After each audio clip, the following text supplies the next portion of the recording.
Hello and welcome back to another one of our guides here on FS25. In this video we're going to be taking a look at productions, specifically the cement factory. So by the end of this video you should know how to place them if they're not on the map already, what you need for running it, what they produce, and if we can, what production we can put that end product into to increase profit even more. So let's get started. If it is on the map already, it's going to be in this menu here and on available, this section here. As you can see, the sawmill is on the map, but we don't own it. If we did own it, it would be in the own section here. As you can see, we've got the cement factory there. If it isn't on the map and you need to place it, you go into the store menu, down to others, across to construction, and then into the productions tab here. Now if we scroll up to there, it's $370,000 for this one we've got already. And there should be a smaller one as well. There we go, so it's $37,000, but this produces 10 times less than the big factory, so we can just go and place that there. Now if we jump back into our menu, we can see we've got this little one here. So this one here needs 1,000 litres of stones per month to keep it running, and this one needs 100.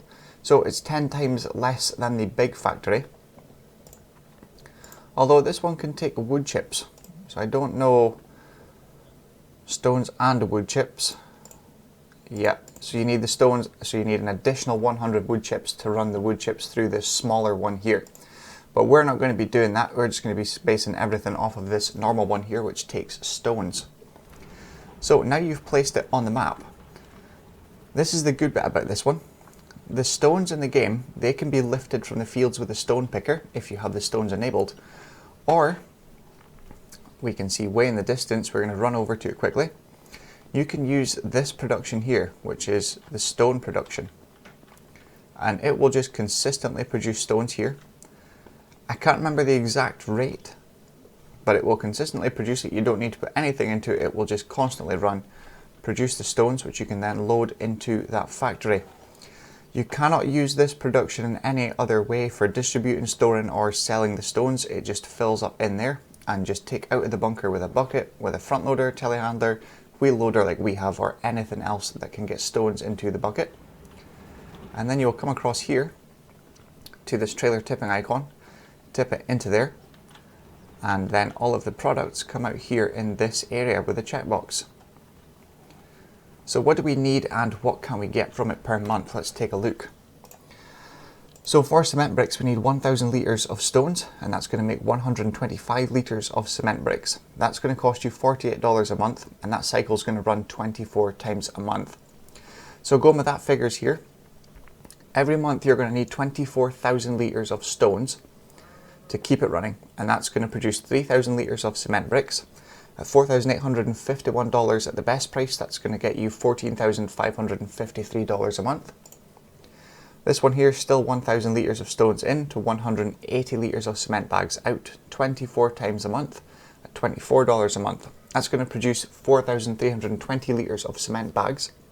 At $3,256 at the best price per 1,000 litres, it's going to get you $14,000 in profit. And the roof plate, again, 1,000 litres of stones in to 125 litres of roof plates out. It's $120 a month and 24 cycles a month. That's going to give you 3,000 litres of roof plates a month at $4,901 per 1,000 litres at the best price, $14,700 in total. So in here you can have up to 240,000 litres of stones at one time in there waiting to be used. And you can only have 43,000 litres of each of the outgoing products. If the stones run out and you leave the production running, like we can do there, it's going to give the exclamation mark, and over here it's going to say materials missing. Right now it's still going to charge us the monthly cost, but it's not going to produce anything because we don't have any stones. So we're going to deactivate that. If you have plenty of stones in here, but the outgoing products, say you're making cement bricks and you have 43,000 litres of cement bricks in here already, you need to move them, otherwise it's going to keep charging you a monthly cost if you don't deactivate it, but it's not going to produce anything else because you have maxed out the storage area, which is at the side here. So anything with pallet forks will move it, or you can use super strength, which we can enable there, and you can move them that way. So that's your raw materials of stones in. That is your cement bags. That's the roof tiles or roof plates, and your cement bricks. They are all 1,000 litre pallets, so the pallet will not spawn there until you have the full 1,000 litres of that pallet, and then it will spawn. It is the same with this one here. You put things into the side here, as you can see on the ground, it's got the stones and the wood chips there, and then that is where the final end product comes out in this hatched area here. If you have several of the same productions and you're not sure which one needs things topped up to it, it will tell you on the bottom right here, as you can see it says storage is empty, but you can come up to this spanner icon here and press R, and that will take you to the one you're standing outside of, so you can see what you need into the factory or what you need to move in the outgoing section as well. So I think that kind of sums up the production here. It's quite an easy one, just easy stones in, leave it running, keep it topped up with stones, and you can make one of these 3 products. With this one, we'll just click on there. You can have storing, selling, which will sell it at either the best price at the time or the closest point to you. And distributing, because this doesn't have any other places it can go to be changed into anything else, this is the final product, distributing won't work.